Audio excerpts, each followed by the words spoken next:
Hello, I am Angela Librado-Trinidad and I currently head the Philippine Overseas Labor Office WDC. It is an office that represents the Department of Labor and Employment in the Philippines as well as the Philippine Overseas Employment Administration, POEA, and the Overseas Workers Welfare Administration or OWA.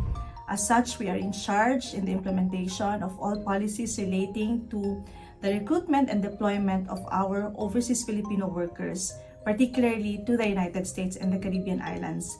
And today, I will talk about the difference and the similarities between the H-1b visa program and the J-1 visa program.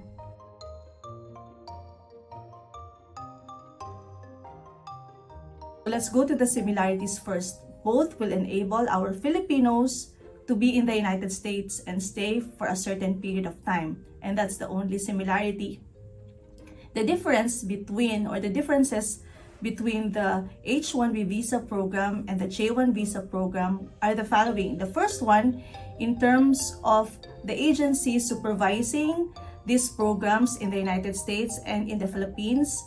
With respect to the H-1b visa program, this is particularly supervised or under the jurisdiction of the U.S. Department of Labor and the USCIS. In the case of the J-1 visa program, this is supervised primarily by the U.S. State Department.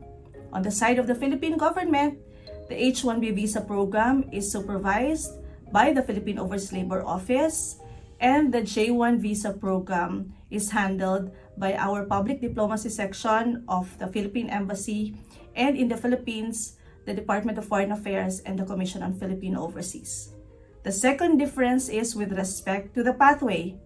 The H-1b visa program will entitle you to stay in the United States for 3 years initially, and you can be extended for another 3 years, and you may be eligible to become a permanent resident in the United States when your employer decides to sponsor you under a different visa program.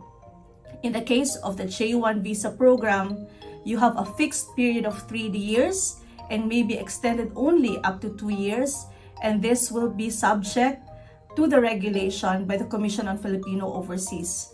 As a general rule, you will go home to the Philippines and comply with the 2-year home requirement. The waivers for this particular case is a matter of exception and not the general rule. So when it talks about stay in the United States, you may have a better pathway when you decide to undergo or go through the H-1b visa program. The J-1 visa program is not an automatic pathway for your regularization in the United States.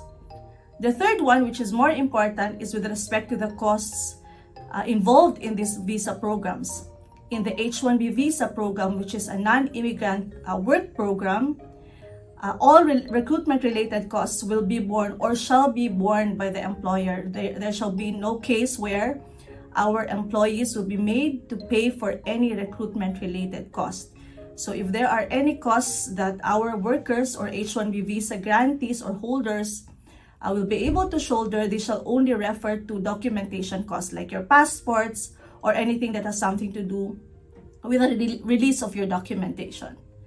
With respect to the J-1 visa program, most of the costs will be shouldered by the J-1 participant, including fees attended involved in with respect to transportation and other related costs attached to the J-1 visa program. All the sponsors' fees will also or could be shouldered by the J-1 visa holder. So these are the 3 more important differences between the J-1 visa program and the H-1b visa.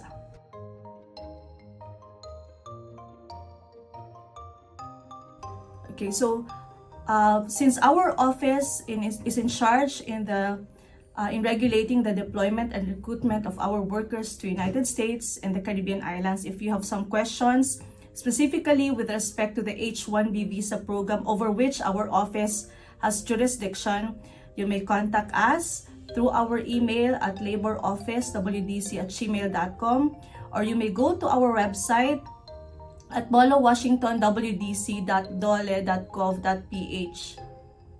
If you want to know more about these issues and you want us to talk more about this, please contact POLO WDC, and you can also email us if you have a topic for us to talk about in TakeTalk.